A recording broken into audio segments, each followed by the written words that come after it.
भाग्यवंताईची काम माती नाम वैतरी आनंदाची संघे उद्भरती टिकले त्या खाली किती पंगतीचे शिकार आनंदाची पुष्टी अंगी तृप्ती संघे उद्धरती तुका करी प्रणिपात दंडवत आचार्या आनंदाची पुष्टी अंगी तृप्ती संघे उद्धरती पांडुरंगा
यांच्या कृपादाने कथेचा विस्तार सद्गुरु दासू तुका या महाराज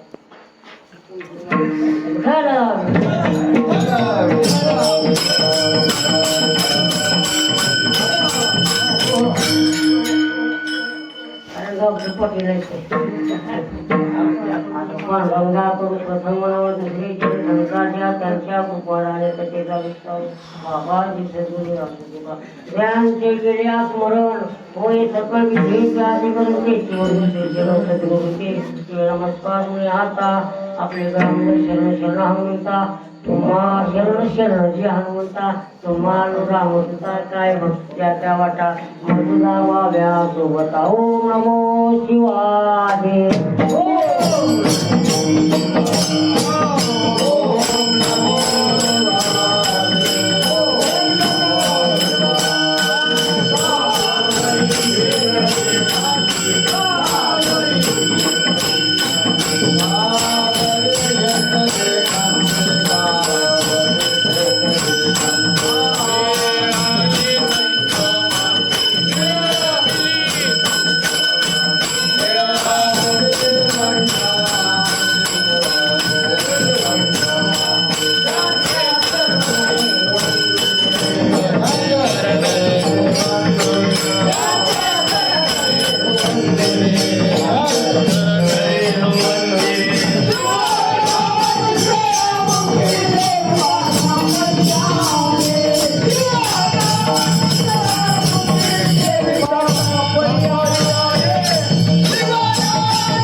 सगळं गाव मामाचं असं करू नका.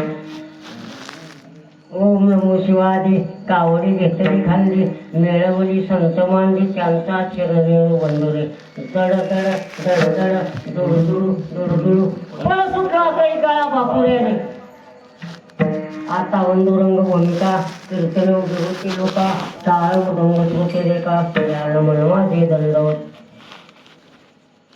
उपस्थित नृत्य मंडळी आमचे दादा महाराज गंधर्वासारखे गायनाचार्य आहेत, सूर्यासारखा मृदंग वादक आहे आणि श्रोते मंडळी त्या ठिकाणी शंकरासारखे प्रभू तुम्ही म्हणजे त्या मूर्ती तसे बघते आणि माझी काय सोय लावू शकत नाही. या ठिकाणी आपण कुठेच बसत नाही.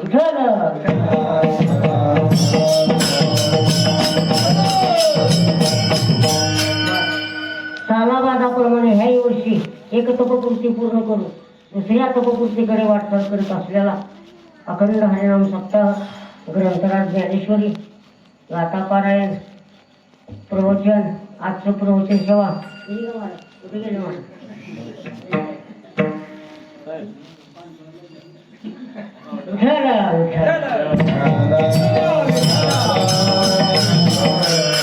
हरिभक्तीपर्यंत निकंठ महाराज ज्याने त्या ठिकाणी समुद्र मंथनामध्ये विषप्राशन केलं आपला कंठ दिला त्याला असे निळकंठ महाराज यांनी प्रवचन केलं. चांगलं आहे.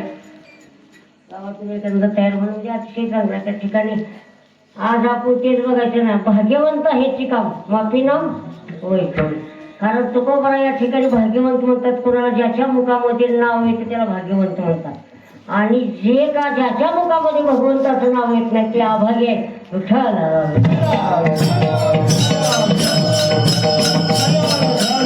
भाग्यवंत हेची काम माफी नाम वैखरी श्रीमंत जगद्गुरु तुकोबरा वैराग्य मुक्ती देहूची थोर साधू या अभंगामध्ये त्या ठिकाणी नामाचं महत्व सांगतात. काल भगवंताच्या स्वरूपाचं वर्णन केलं, आज नामाचं त्या ठिकाणी वर्णन करायचं आहे. मला वाटलं त्या ठिकाणी आता चांगली बसली मंडळी आहे तर अभंग हा घ्यावा.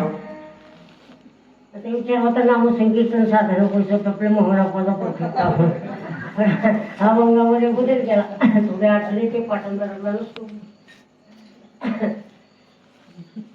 या ठिकाणी या अभंगामध्ये तुकोबरा ज्याच्या मुखामध्ये भगवंताचं नाम चिंतन करतो त्याला भाग्यवंत म्हणतात. खरोखरी जाणं त्या ठिकाणी ज्ञानोबरा सुद्धा म्हणतात की भगवंताचं नाव मुखामध्ये येण्यासाठी बहुत सुकृताची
बहुत सुकृताची जोडी म्हणून विठ्ठल आवडी. पुन्हा काय म्हणतात बरं, तो हा विठ्ठल बरोवा. कुणाला बरोबर आहे की ज्याच्या मुखामध्ये नाव आहे त्याला बरोबर, बरोबर आहे. आणि ज्याला नावच माहित नाही त्याला काय बरोबर. कारण कुठल्याही त्या ठिकाणी भगवंताविषयी आपुलकी मनामध्ये उत्पन्न होण्यासाठी नामाविषयी आपुलकी मनामध्ये उत्पन्न. पुण्य फळले बहुता दिवसा, भाग्य उदयाचा ठसा.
सांगतात की खरोखर त्या ठिकाणी भाग्य ज्यावेळेस त्या ठिकाणी तेव्हा एक त्या संत व्यक्तीमध्ये संतांची भेट झाल्यानंतर किंवा भगवंत नामस्मरण त्या ठिकाणी.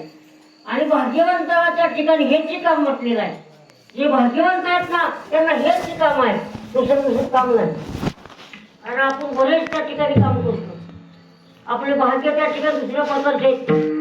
कुणाला काही त्या ठिकाणी भाग्य सुद्धा त्या ठिकाणी भाग्य एक लोकांची. कुणाला मुलगा झाला भाग्य त्या ठिकाणी वाटतं, कुणाला त्या ठिकाणी शेती घेतली भाग्य वाटतं, कोणी घर बांधलं भाग्य वाटतं. परंतु त्या ठिकाणी ते जे भाग्य आहे ना ते क्षणिक आहे. भाग्य तरी नव्हे तन पुत्र झाला निकट वास बरा संताबाई. भाग्य जर का त्या ठिकाणी आपलं खरं असेल तर भाग्याचा उदय हे जोडी संत पाय. आणि ते तुकोबरायला का आणि तुकोबरायला असं त्या ठिकाणी प्रत्येक वेळेस त्या ठिकाणी अनुभव घेतला. अनुभव येतो शांगांचे तिथे का उभे उठले की तुकोबरायला अभंग त्या ठिकाणी केला, उठले की आपला सप्ताह केला असं नाही. सप्त्याच्या पाठीमागे काय त्या ठिकाणी ज्ञान आहे, काय त्याचा इतिहास आहे, सप्ताह कशासाठी करावा लागतो असं सगळं ज्ञान त्यांना होतं. आपलेले आहे म्हणून तुम्ही सप्ताह करता. एक तर कुठे राहिले ना उभं ज्ञान नसलं होते का, कितना नाही असो. या ठिकाणी तुकोबरा वर्णन करतात भाग्यवंत आहेत काम. जे भाग्यवंत आहेत ना त्यांना हे काम आहे जप्त करायचं. दुसरं काय करतात भाग्यवंत झालं.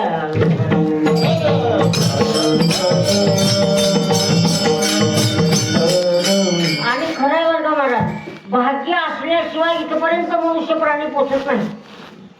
कुठलंही चांगलं कार्य होण्यासाठी काही तर त्याचं संचित लागतं. कुणाचे हातून काय हो हे कार्य ज्या ना पुण्याचं नामचिंतनाचं, कीर्तनाला यायचं, भजनाला यायचं, नामचिंतन करायचं हे त्या ठिकाणी कुणाच्याही त्या ठिकाणी सहजासहजी होत नाही. होतं बरेच आपण प्रयत्न केले. हे काय झालं, एक व्यक्ती म्हातारा आपलं वृद्धपणी ते आजारी वगैरे कालांतरात ते मरणार होतं. आता मरणाचे दिवस जवळ आले आणि त्याला बघायला बरेचसे लोक त्या ठिकाणी येत होते. एक वारकरी बघायला गेला त्या दिवशी थोडा वेळ तो मरणार होता. थोडा वेळ मरणार. मग आपल्याला तर नामदेव महाराजांच्या दाबोगाय लक्ष नाही. नाकात शेजारी सणा गेला की 3 दिवसामध्ये माणूस नसतो. बरोबर आहे ना. आपला पण आता त्याचा मुलं जावा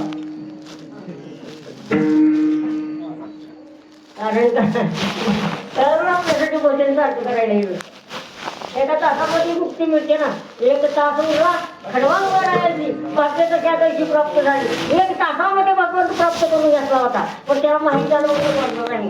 बरोबर आहे का. म्हणून त्याला का प्राप्त कसं काय माहिती झालं तिला बाबा इतिहास आहे. आपण हरिपाठामध्ये म्हणतो ना 1 तास उरला खडवांवर यायची भाग्याचं त्या दिवशी प्राप्त झाली. त्याच्या मागे इतिहास आहे. बरं काय झालं स्वर्गामध्ये त्या ठिकाणी देवाचा आणि दर्शनासाठी युद्ध होते आणि देव हरायचे. कारण का शुक्राचार्य त्यांचा गुरु आणि त्याला त्या ठिकाणी संजीवनी मंत्र येत होता. पुन्हा शुक्राचार्याला दैत्य दिवस युद्धामध्ये मेले. त्यांनी संजीवनी मंत्र सगळ्याकडे टाकायचा. सगळे दैत्य उठून बसायचे. त्याच्यामुळं ते हरायचेच नाहीत ना कधी. किती देवाने मारले देवाने अमृत प्यायचं देव मरत नव्हते आणि दैत्य मेले की संध्याकाळी नव्हतं व्हायचे. मग त्या खडवंग राजाला सहकार्य केलं कुणाला देवांना आणि त्या दैत्यांना हरवलं. त्यावेळेस देव प्रसन्न झाले आणि राजाला सांगितलं तुला काय मागायची माग. राजा म्हणला मला काय कमी नाही म्हणलं. मी का भिकारी आहे का मला राजा आहे म्हणला. मग मला एकच सांगा म्हणला तुम्हाला कळतंय माझा मृत्यू किती लांब आहे ते सांगा म्हणला. ते मी बघितलं जातं 1 तासामध्ये मरणार आहे म्हणून सांगितलं. किती 1 तासामध्ये असा इतिहास आहे तुम्हाला पुराणामध्ये. मी वाचून सांगायला पुराणामध्ये असा इतिहास आलेला आहे भागवत. 1 तासामध्ये त्या ठिकाणी देव आपला असं केला. कशाचा वर्णन केला नामाचा वर्णन केला.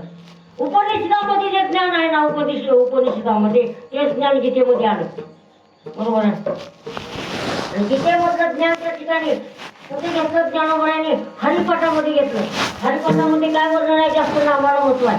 कशाला नामाला विचार करा. आपण जर महाभारत काढला तर त्याला आपण काय म्हणतो ग्रंथ म्हणतो. बरोबर म्हणतो म्हणायचं. गात्याला काय म्हणतो गाथा म्हणतो. रामायणाला रामायण. बरोबर आहे. आणि हरिपाठाला काय म्हणतो आपण काय म्हणतो पुस्तक. बरोबर आहे. असं म्हणतात सगळे पुस्तक. अहो लय मोठा ग्रंथ आहे पाठ.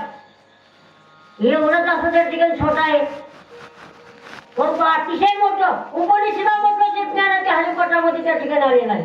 आणि आपण सहज त्याला पुस्तक म्हणतो अज्ञानानं म्हणतो. बरोबर आहे. ते ग्रंथ आहे मोठा. छोटा असा त्या ठिकाणी आहे परंतु नामाचा अतिशय त्या ठिकाणी हरिपाठामध्ये महत्व आलेलं आहे. असं त्या ठिकाणी मग असं तुम्हाला आपला विषय काय चालू होता की शान बघायला तर म्हाताऱ्याला जरा तुझं कारवाई सांगायचं होतं.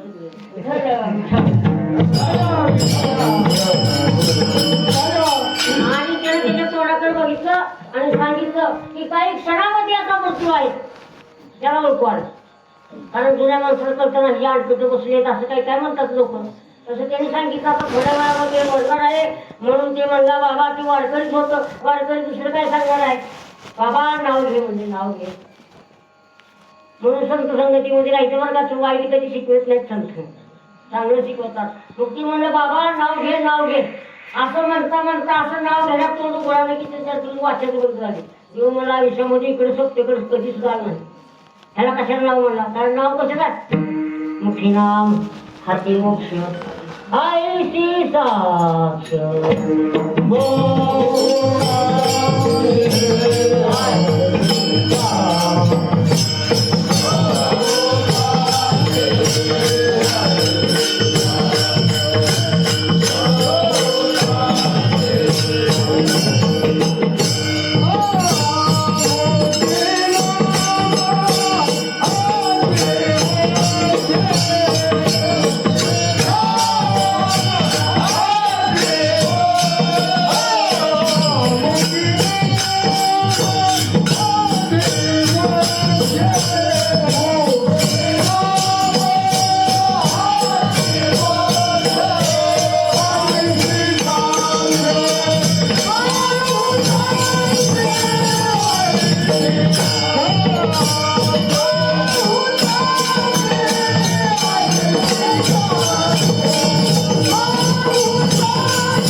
रुद्राक्ष वैष्णवांचा माल खरा तुला तुला असो.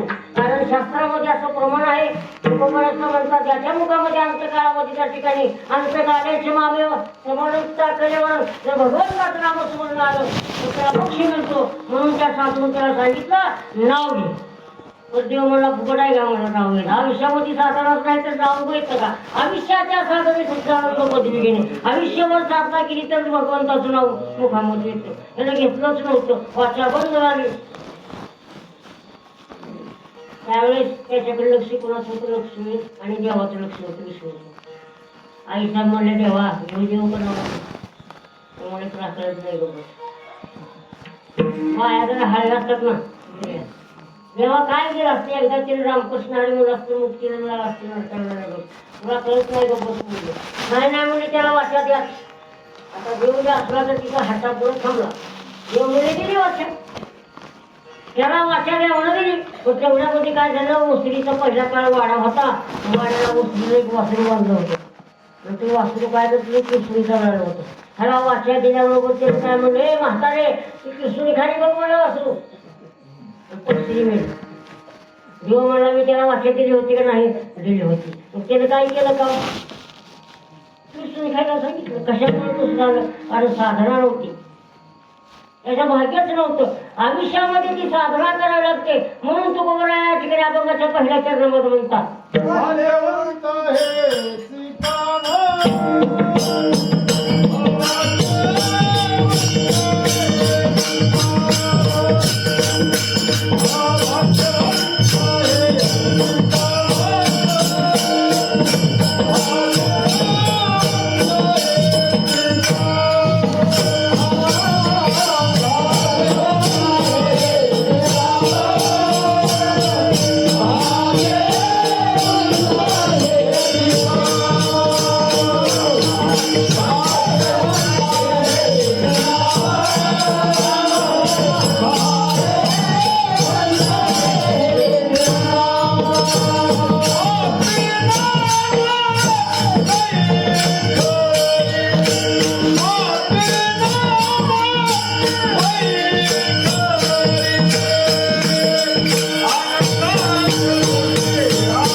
माफी नाम वैकरी माफी नाम नोटा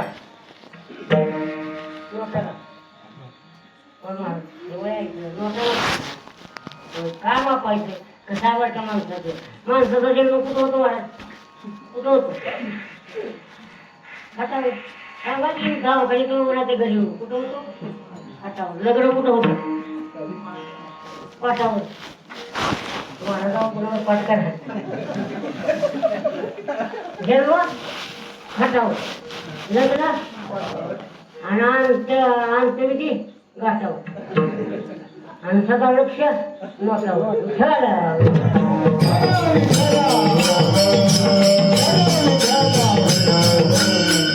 आवडल्या त्रिकाळ सत्य जन्म खाटावर होतो, लग्न पाटावर होतं. नाही झालं तर त्या ठिकाणी मृत्यू घाटावरच होतो. एवढं माहित आहे ना. ते सदा चित्त नोटावरच असतो महाराज.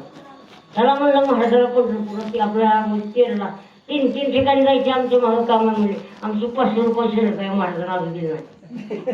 तेरला जर नाही आता 500 रुपये देतो मला. आज दिल्याशिवाय जातच ना कुठं.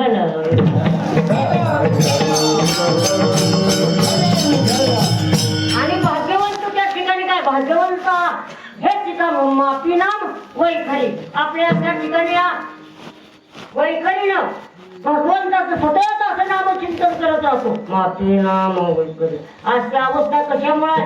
रसनेची रुची कंठी नारायण. रसनेची रुची कंठी नारायण.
रसनेची रुची कंठी नारायण. पर्वता मुंगावर कीर्तन झालं.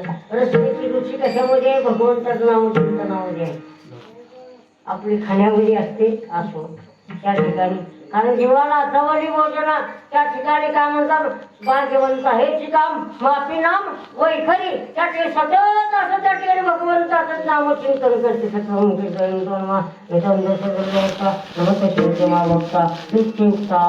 तरी कीर्तनाचे रचनाचे नाचले होईल प्राचिताचे हे नामच नाही पापाच्या.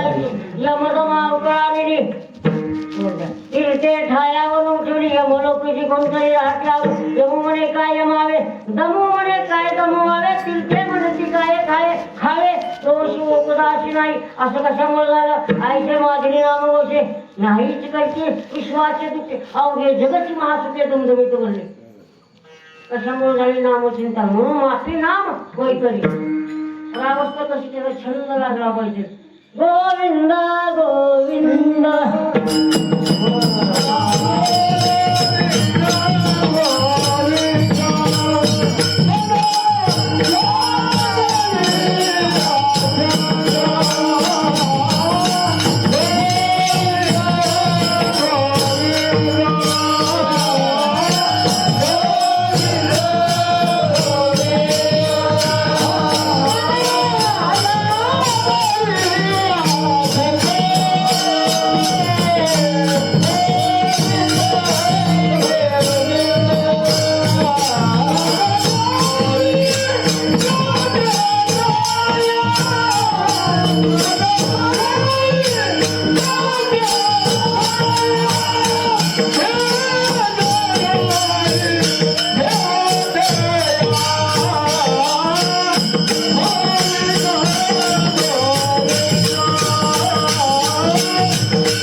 गोविंद गोविंद म्हणा लागल्या छंद बघा गोविंद ते काया भेद नाही देवाचा कुठं तर काय तर चुका लागली स्वरामध्ये कुठं बिघडा लागला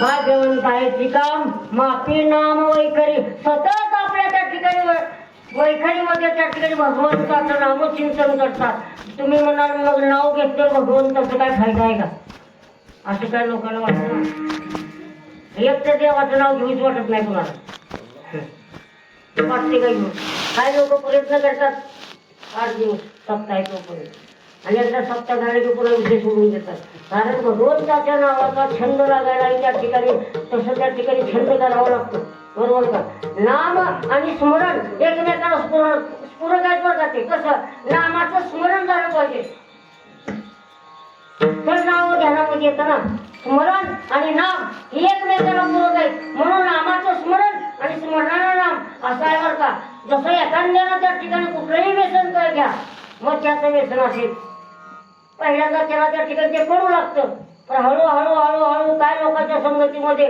पुन्हा ते त्याला गोड लागतं काही दिवस जावं लागतात तसं नामाचं तसं नावही पहिल्यांदा करूच लागतं ही तुलना बरोबर नाही त्या मध्यामुळे माणसाला अनेक आजार होतात तिथं भवरोग नीट होतो बरोबर आहे का कुठेही पडतो तिथं समाजामध्ये समान सन्मान त्याच्या कोण पाया पडतो हा पुढे पडतो त्याला तो पाया पडतो असा फरक आहे पण तुलना नामचिंतनाचे त्या ठिकाणी व्यसन लागलं पाहिजे आणि व्यसन एकदा लागलं की मग ते नाम सतत आपल्या चिंतनामध्ये येतं नाम म्हणून आधी व्यसन लागलं पाहिजे नामात कारण त्याचं स्मरण झालं पाहिजे आणि एकदा का स्मरण झालं की ते विस्मरण आपलं कसं आहे बरं का आपण परापसंतीवर चालावं तरी 4 वाणीनं भगवंताचं नामचिंतन करतो पण आपण 3च वाणीमध्ये आहोत अवस्था कशी आहे ज्यावेळेस आपण जागृत अवस्थेमध्ये भगवंताचं नामचिंतन करतो प्रत्येक जण करतं आता आपण करायला बरोबर का दिवसभर जर का शेतात ही राहिलं शेतात ती राहिलं इकडे शेतात पाणी चालू करायचं राहिलं तिकडे शेतात पाणी चालू करायचं असेल भोगलं संध्याकाळी बरोबर स्वप्नामध्ये येतो बरोबर तसं भगवंताचं नाम त्या ठिकाणी जागृत अवस्थेमध्ये घेतली स्वप्न सहज पडतं मला भाऊ म्हणजे अजून मला पडलं नाही स्वप्न व्यवस्थेमध्ये पडतंय आणि साधकानं जर का जागृती अवस्थेमध्ये भगवंताचं नामचिंतन केलं तर ते स्वप्नामध्ये येतं आणि तिथं जर सतत त्याचं चिंतन आलं स्वप्नामध्ये स्वप्नाच्या नंतर कुठली अवस्था आहे सुसुप्ती बरोबर त्या अवस्थेमध्ये साधकाला भगवंताचं नाव येतं पुन्हा तुरी अवस्था आहे तुरी अवस्थेमध्ये साधक जातो पण पुढं जायला तिथं आपली ताकद नाही तर भगवंताची कृपा लागते उन्मनी अवस्थेमध्ये आणि एकदा का उन्मनीमध्ये अवस्थेमध्ये गेला तर पुन्हा त्याचं नामचिंतन कोण करतो त्याचं नामचिंतन देव करतो विठ्ठल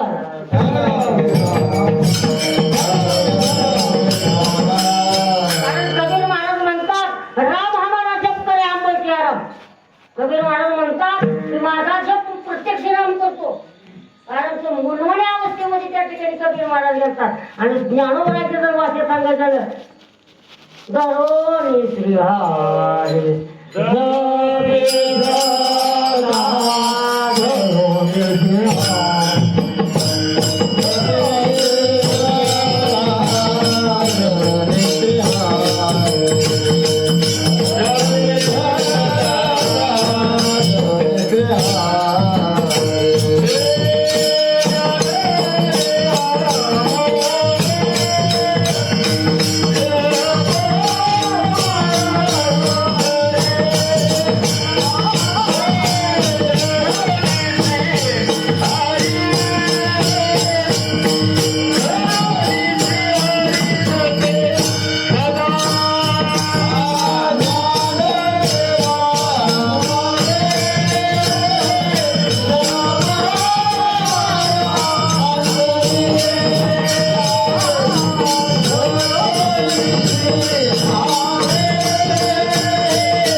जपमाळा अंतरी हो मी श्रीहरी जपेत होता.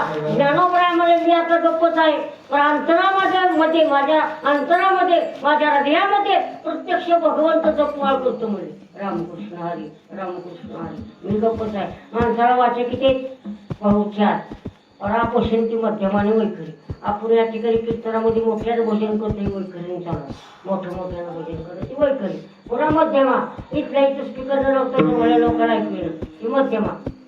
आणि पशंती म्हणजे तोंडबंद आहे परंतु मनातल्या मनामध्ये भगवंताचं नामचिंतन चालू आहे, त्याला पशंती वाचा म्हणायची. आणि त्याच्या पुढे साधक जात नाही बरं का, आपण जात नाही त्याच्या पुढे. परेमध्ये त्या ठिकाणी प्रवेश केला पाहिजे साधकाने परावस्थेमध्ये. आणि एकदा परावस्थेमध्ये त्या ठिकाणी जाण्यासाठी तो मोठा साधक लागतो, तो कोपऱ्यासारखा ज्ञानोबा. त्यांची त्या ठिकाणी भगवंत नामचिंतन भगवान त्यांचं जे का त्या ठिकाणी जप आहे, जो का भगवंताचं नामस्मरण आहे त्याचा विस्मरणच होऊ देत नाही, त्याला देव म्हणतात. आणि ते साधक तुकोबरायासारखं आहे. मग ते आपल्याला उपदेश करतात, बाळ देवंता हे ठिकाण आपले नाम वैखरी आपलं आपलं हे चालू आहे. कारण भाग्यवंत त्याला म्हणतात तुकोबराय की ज्याच्या मुखामध्ये त्या ठिकाणी नाम मनुष्याला त्या ठिकाणी नवविधाची भक्ती आहे, नवविधामध्ये त्या ठिकाणी पहिली कोणची भक्ती आहे? श्रवण भक्ती आहे. बरोबर आहे का? ते केलं श्रवण भक्ती. तैसा मनाचा मारू न करता आणि इंद्रिया दुःख न देता एक मोक्ष मिळाली तर श्रवणाची माझी ज्ञानोबराय म्हणतात की श्रवण सुख असं आहे. परंतु श्रवण सुखामध्ये आता ही तात्यासारखं माझ्याकडे बघायला होते श्रवणामध्ये त्या ठिकाणी सुख आहे का? त्याचं कीर्तनाकडे त्यांचं लक्ष नाही, त्यांना आता वेग लागला.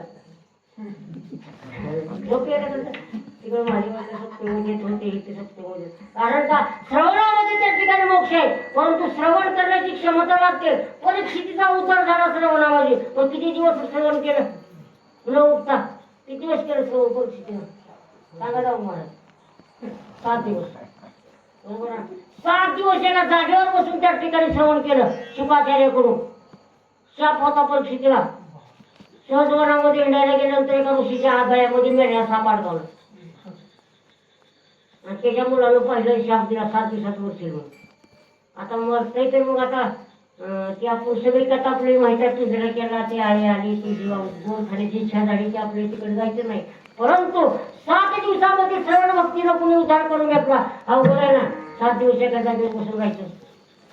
तुकोबराया ज्यावेळेस 33व्या वर्षी प्रपंचाचा उभं आला, नको प्रपंच म्हणल्यावर भामचंद्र डोंगरावर भंडारा डोंगरावर जाऊन गुहेमध्ये 15 दिवस सतत नामचिंतन केलं होते का जागेवर बसून. तेव्हा शुद्ध झालं होतं. आपण ह्या सप्त्याची त्या सप्त्य ह्या एकादशी त्या एकादशी खरं आहे काय? आमचं चित्त इतकं नामस्मरण घडलं पाहिजे. 15 दिवस एका जागेवर बसून नामचिंतन केलं होतं. तेव्हा मग त्या ठिकाणी मग तुकोबरायाची अवस्था काय झाली होती? नको प्रपंच म्हणले, आता नको प्रपंच बस म्हणले. तेव्हा शुद्ध अंतकरण झालं होतं. तसं इथं तुकोबराया अनुभवानं सांगतात, भाग्यवंतात ज्याच्या मुखामध्ये नामचिंतन आहे ना तो भाग्यवंत आहे. आता नामाचा फायदा काय? काय विषय झाला? आज आलेला पापर असतील नामिनी लावून तुमचा आज आलेला उडीत अशा वेळ ब्राह्मण होता या ठिकाणी ब्राह्मण. आणि त्यानं काय करायचं? त्याच्या वडिलांना संध्या करायची पूजा. ब्राह्मणाने त्रिकाळ संध्या करायची असते. किती? 3 वेळेस, सकाळ दुपार संध्याकाळ पूजा करायची असते. ते जे असेल त्या पद्धतीने. मग त्यानं तर रोज सकाळी जंगलामध्ये जायची. गावाच्या कडे घरदार जंगल होती, तो फुलाची झाडं होती, फुलं घेऊन यायची आणि आपल्या वडिलांना त्या ठिकाणी काय करायची? फुलं घ्यायची महाराज आणि फुलाने तिने पूजा करायची. पण झालं काय? संगतीमध्ये थोडा दोष झाला. म्हणून प्रत्येक शास्त्र सांगतंय, एकनाथ महाराज सांगतात की आपलं भोजन इकडे असावं. बरोबर चिरंजीव पण स्त्रियाचं भोजन इकडे असावं आणि पुरुषाचं भोजन इकडे असावं. चिरंजीव पण वाचा जास्त पुढे मी सांगू शकणार नाही. तसा तो आघाडीने त्या ठिकाणी जंगलामध्ये फुला आणायला जायचा. येता जाता पूर्वीच्या काळामध्ये जे का असौच्च कार्य करायच्या का स्त्रिया आपण वेश्यादी वगैरे त्यांना गावाच्या महिलाच जागा असायची. म्हणजे तिथे एक वेश्या राहत होती. आणि येता जाता त्या आशा मिळाल्या तिच्याकडं पाहिलं आणि जो पवित्र असं त्या ठिकाणी ब्राह्मण कुळ होतं, सगळं होतं खरं. पण संगतीमध्ये त्या ठिकाणी पंगतीचा लावून आला. म्हणून सप्तेची पंगत एखादी सुगुद्या पण संघर्ष देऊ नका. ठरलं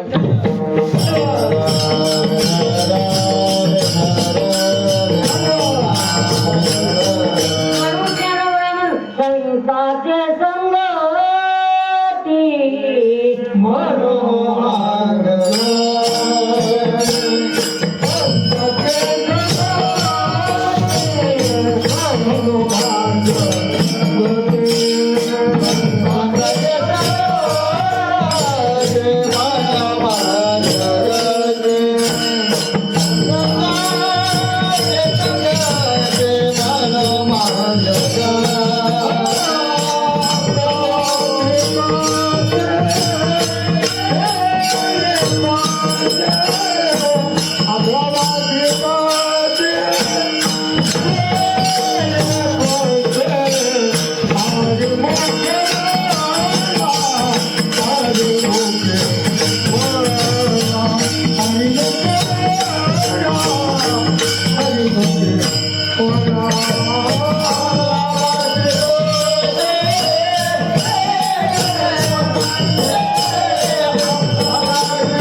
संत संगतीमध्ये ठिकठिकाणी सांगितले संगती करायची असेल तर संगतीच कर.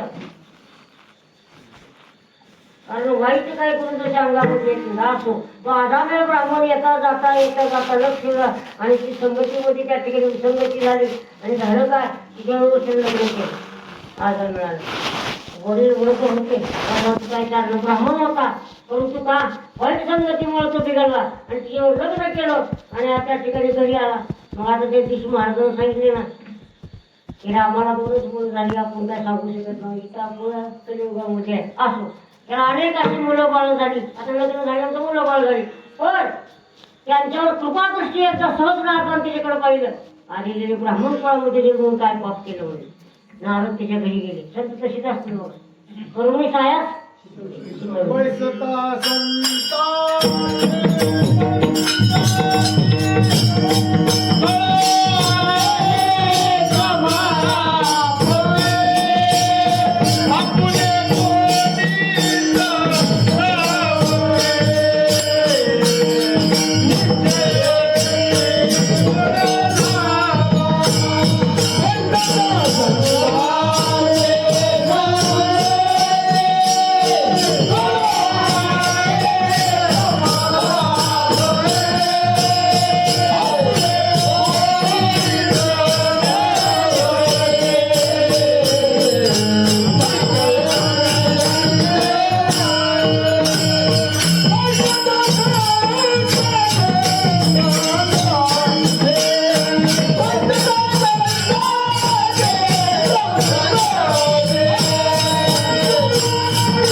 भगवंतच आपला आहे बाकीचे कोणच नाही म्हणतात तू कोबरा का बघा मग देव माझा माझा मग आता काय प्रमाण आपलं तेवढं वेळ नाही फक्त देवच माझा म्हटलेला असो. आधार मिळाचं लग्न झालं अनेक मुलं बाळ झाली नारदाला दया आली ब्राह्मण कुळामध्ये जन्म झाला पण तू काय कार्य केलं म्हणून नारदाला इकडं असं म्हणजे काय केलं परंतु एकदा मनुष्य त्या ठिकाणी बिघडला की पुन्हा पुन्हा ऐकत मग लोक सांगतात त्या ठिकाणी पण ऐकत नाही. आणि या सदबुद्धीच लागते शाळे माणसं काय त्याला असो. त्यावेळेस नारदानं विचारलं त्याच्या पत्नीला बोलवलं त्याची पत्नी त्यावेळेस गरोदर होती आणि नारदानं सांगितलं माझे ऐकतो का म्हणजे तू काय माझं ऐकून पण काय ह्या मुलाचं नाव नारायण ठेव म्हणजे आठव नारायण आणि ठेवलं काय कासरामुळे नारायणचं नारायण काय म्हणलं नाव उठवते ना ठेवलं नाव. मग ज्यावेळेस आमचं काय आला पोराकडे बघून हे नारायण म्हणून हात मारली दिवस आला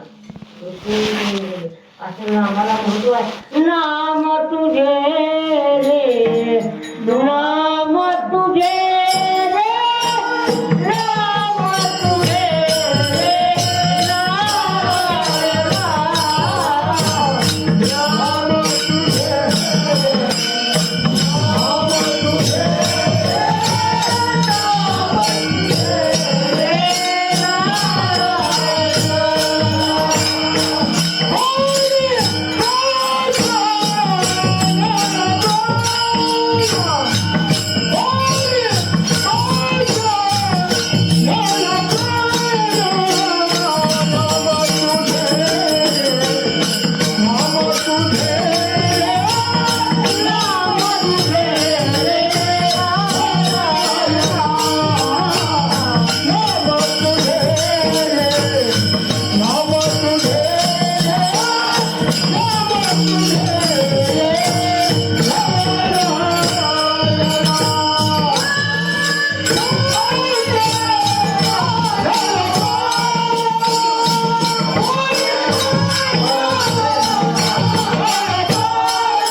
नाम जपले वाल्मिकानं. नामाचं महत्व या ठिकाणी अधोरेखित होतं. ज्यानं दंतकथा आहे एक ब्राह्मण मारला की एक राजनामध्ये मोहऱ्यावर खडा टाकायचा. असे 7 रावण मरले होते. एवढे ब्राह्मण मारले होते. एवढ्या ब्रह्महत्या घडल्या होत्या. आणि एवढ्या ब्रह्महत्याराची पातके अपार वाल्मिकीन करा वंदे केला. पुराणामध्ये वंदे केलं वाल्मिकाला. कशाला फक्त नामाचंच महत्व. विठ्ठल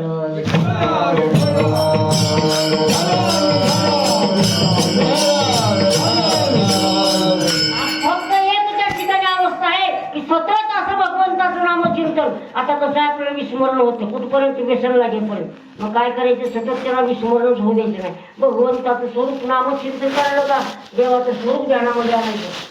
आपण अभंगाला बघितलं विश्राम मुक्ती पण आपल्या ध्यानामध्ये. मग पायापासून डोक्यापर्यंत डोक्यापासून पायापर्यंत असं सारखं भगवंताच्या त्या ठिकाणी स्वरूप बघायचं. मुखामध्ये नामचिंतन करायचं. आपोआप त्या ठिकाणी माफी नाम वैकले. एखादा काय झालं नामचिंतन कसं करायचं सांगतो तुम्हाला. एका माणसाला ब्रह्मराक्षस प्रसन्न झालं मला ऐकायचं दुष्कर कामाला येत. आणि ब्रह्मराक्षस प्रसन्न झालं काय मागायचं ते माग मला. पण माझी एक काय मला तू सांगत की काम मी करेन. काम सांगायचं ज्या तुझं बंद पडलं की मी तुला खाऊन टाकेन. मला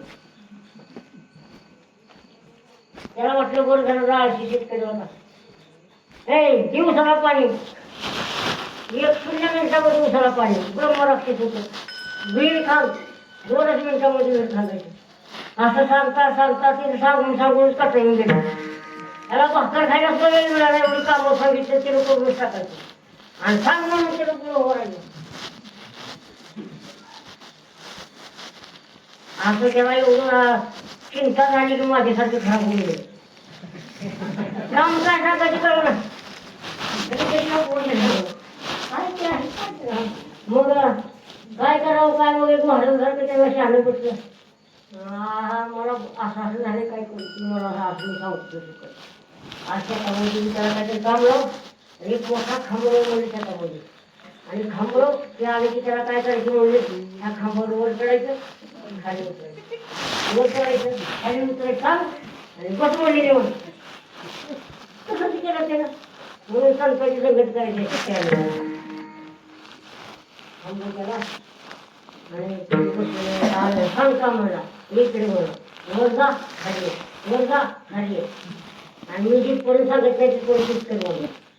किती दिवस विचारात खपून गेलं पाया पडतो जातो मला. कमलग नाही. तसं आपलं जे नामचिंतन आहे भगवंताच्या मूर्तीकडच्या ठिकाणी बघितलं ना, पायाकडं मुखाकडं पायाकडं मुखा एकदा चित्त त्या ठिकाणी तिकडे गेलं, चित्त मोहिने नंदाच्या नंदने तुका म्हणेने बोलतो जय विठ्ठल.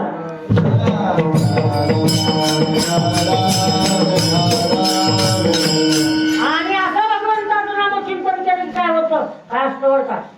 काही लोक असं असतात. त्याचा ऑफिसमध्ये मी गेलो होतो महाराज, आणि ते खेळापाशी असं की महाराज साहेब बसले होते, आणि त्याला ढिंगीवर ठेवून ते रस्ते द्यायचं. ते ढिंगी टेबलावर फुलेली आणि त्याच्यावर रस्ते पडले आनंदाची पुष्टी असं त्यांचं शरीर होतं. खरंच खोटं नाही. आणि ढिंगीवर असं ते रस्ते ठेवले इतकं मोठी पुस्तकांची झाली होती. तसं भगवंताच्या नामचिंतनानं अभंगाचं त्या ठिकाणी दुसरं चरण आनंदाची पुष्टी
दिव्य क्रांती झाली भगवंताच्या नामचिंतनानं. जसं का आपण जर पंक्तीला जेवून आलो रवींद्र वाटल्या जात तिकडे घरी पंगत तिकडे त्यांचं पूर्व भजन बसतो जातो. तसं या ठिकाणी आनंदाची पुष्टी. आनंद कशामुळे आहे? भगवंताच्या नामचिंतनाचा पुष्ट झाला. एखादा लोकांच्या ठिकाणी दिव्य पुरुष असतो नामचिंतनाचे चेहरा झाला असतं बघा, तो पाहिल्याबरोबर आपला आनंद होतो. ज्ञानोबा म्हणतात का दर्शनाचे प्रशस्ती पूर्ण पुरुषा, पाहिल्याबरोबर आनंद होतो माणसाला. वा. आणि आपल्याकडे बघितलं तिकड्याकडे नको जातात, कशाला पिका म्हणतात आपल्यासोबत, बरोबर.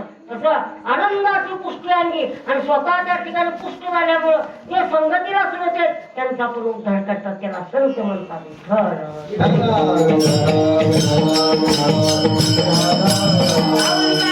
आपल्याला काय उपाय का महाराज लोक दरीला दे लागल समाधी.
पंडित ज्ञानी योगीला भाव एकच सिद्ध साधक नाथ त्यानंतर पवित्र झाले नामावळले. असो आनंदाची पुष्टी आणली. श्रोते संगे उतरती त्यांच्या संगतीमध्ये त्या ठिकाणी आल्यानंतर याची कांती पुष्ट आहे भगवंताच्या नामचिंतनानं. त्याच्या संगतीमध्ये सदैव आपण त्या ठिकाणी राहण्यासाठी सत्ता करायचा, सदा संत संगतीमध्ये राहायचं. कारण आपणासारखे करती तात्काळ नाही करायला म्हणून संत संगतीमध्ये त्या ठिकाणी जायचं. आनंद होतो, दुःखाची निवृत्ती होते. कारण नामस्मरण असावर का बहुरोगाची औषध आहे नाम, भगवंताचं नाव. कुठलाही रोग त्या ठिकाणी असो, बहुरोग असो. मग सांगितलं की वाण्यामुळे किती पाप केलं होतं, 7 रंगले भरले होते.